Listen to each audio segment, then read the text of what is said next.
Hello everyone, good morning. I welcome all of you on Study for You and Study for All YouTube channel. यहाँ पे हम BCS 54 पढ़ेंगे, computer oriented numerical techniques. आज हम Simpson's rule पढ़ेंगे जो numerical integration का एक मेथड है, पार्ट है उसका। तो आज हम पढ़ेंगे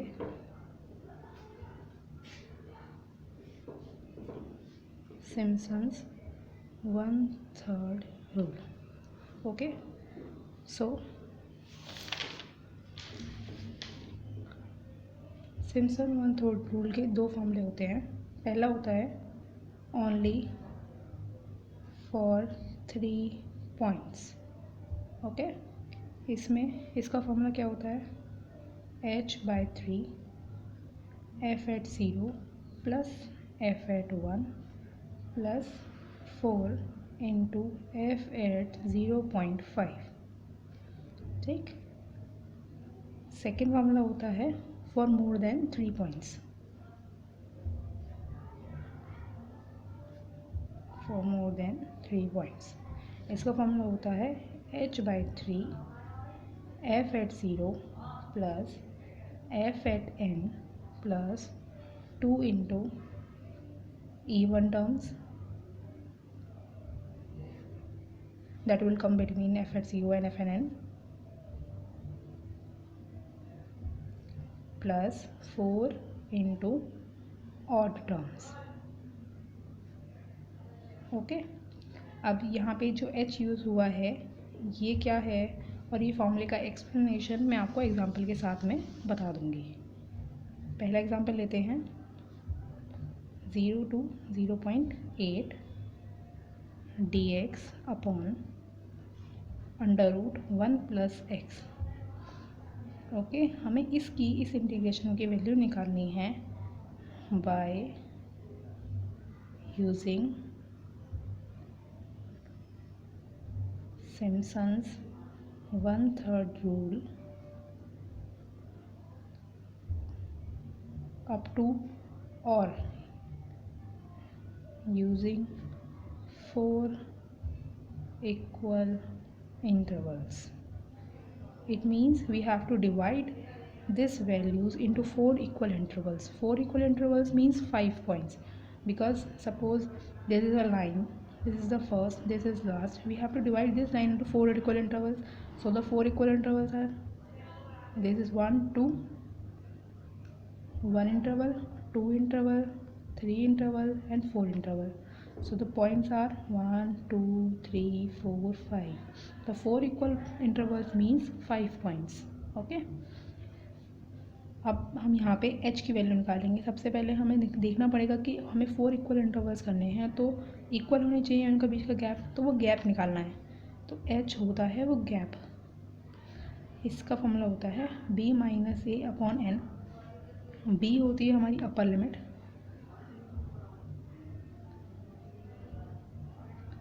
a होती है लोअर लिमिट, अपॉन n होता है इक्वल इंटरवल्स। तो number of equal intervals. Okay, b की वैल्यू क्या है upper limit 0.8 minus lower limit क्या है 0। नंबर ऑफ इंटरवल्स में कितने दे रखे हैं 4।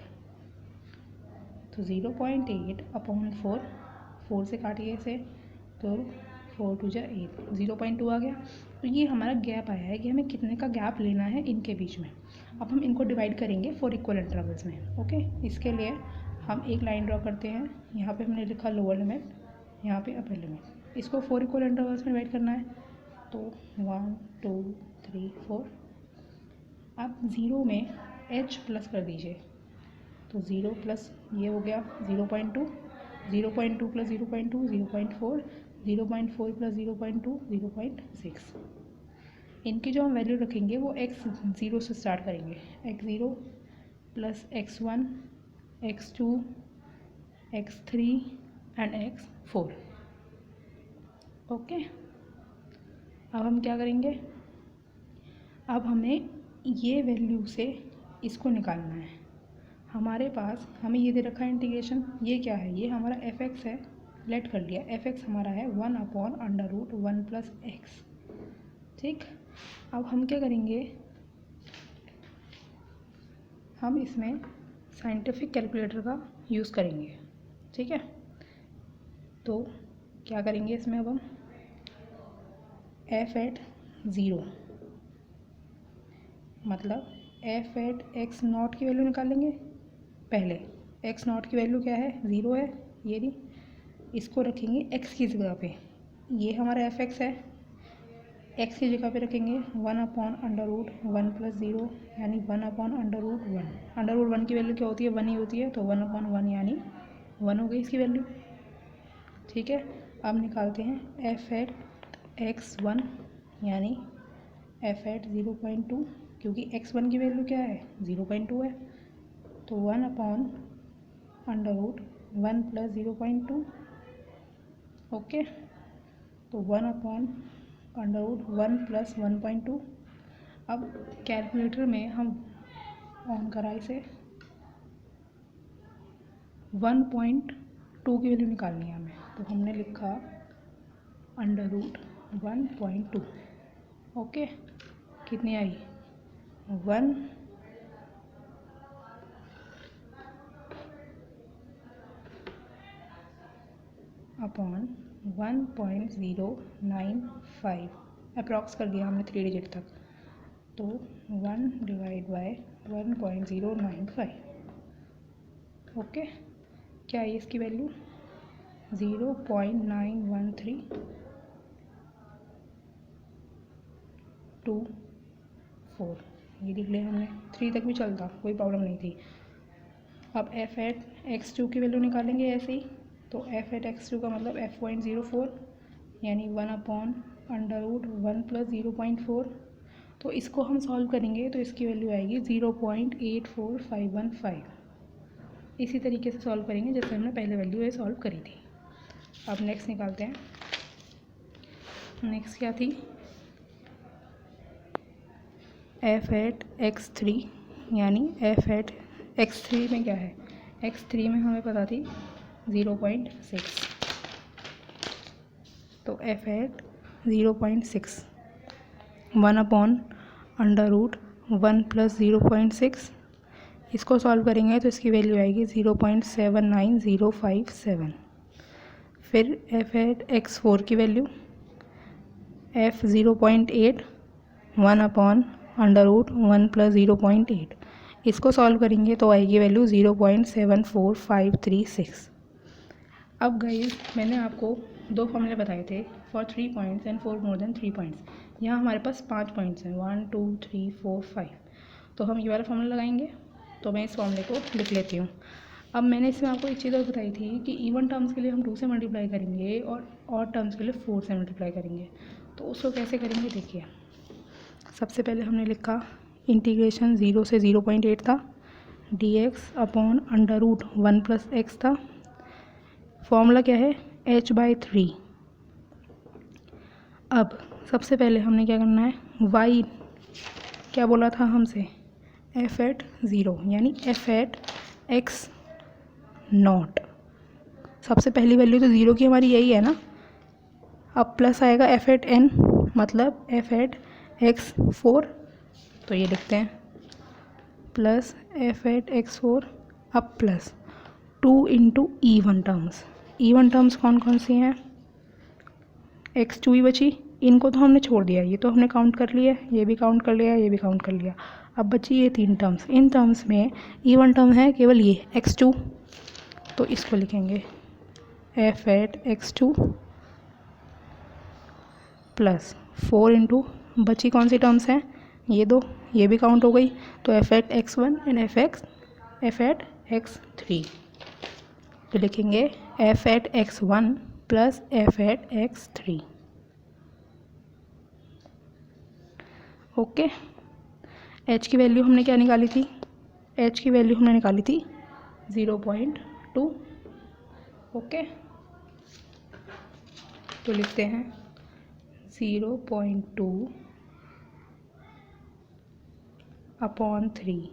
अब एक एक करके सबकी वैल्यू हम पुट करेंगे। ठीक है, f(0)x F at x naught की वैल्यू क्या हमने निकाली थी 1 प्लस x4 की वैल्यू निकाली थी 0.74536 ये रही, plus 2 into F x two की वैल्यू क्या थी 0.84515 इंटू 0.84515 प्लस अब 4 इंटू एफ एट x1 इसकी वैल्यू क्या है 0.191324 0.91324 ठीक है, प्लस एफ एट x3 0.79057 ठीक है, ये 0। अब इसको हम सॉल्व करेंगे तो 0.2/3 सॉल्व करते हैं इनको, 1 plus 0.74536 1.74536 plus 2 into 0.84515 1.6903 plus 0.91324 plus 0.79057 equals to this multiply by 2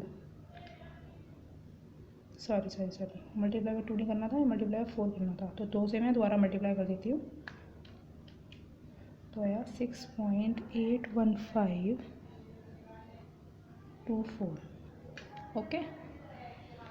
अब इन सबको ऐड करेंगे 1.74536 plus 1.6903 plus 6.81524 is equal to क्या आया 0.2/3 मल्टीप्लाई 10.2209। तो इसकी मल्टीप्लाई करेंगे 0.2 से डिवाइड करेंगे 3 से, तो आई की वैल्यू 0.68139 एंड 3 डिकरिंग में है, इसको हम राउंड ऑफ भी करेंगे तो यही वैल्यू आएगी। सो फ्रेंड्स, यहाँ पे हमने देखा कि मोर देन 3 पॉइंट्स के लिए सिम्पसन्स रूल कैसे अप्लाई होता है। अब नेक्स्ट वीडियो में हम देखेंगे 3 पॉइंट्स के लिए कैसे अप्लाई होगा और log x, e⁻x इन सब का कैसे करेंगे, वो आपको नेक्स्ट वीडियोज़ में मिल जाएगा। Thank you for watching, please subscribe and like my channel. Thank you.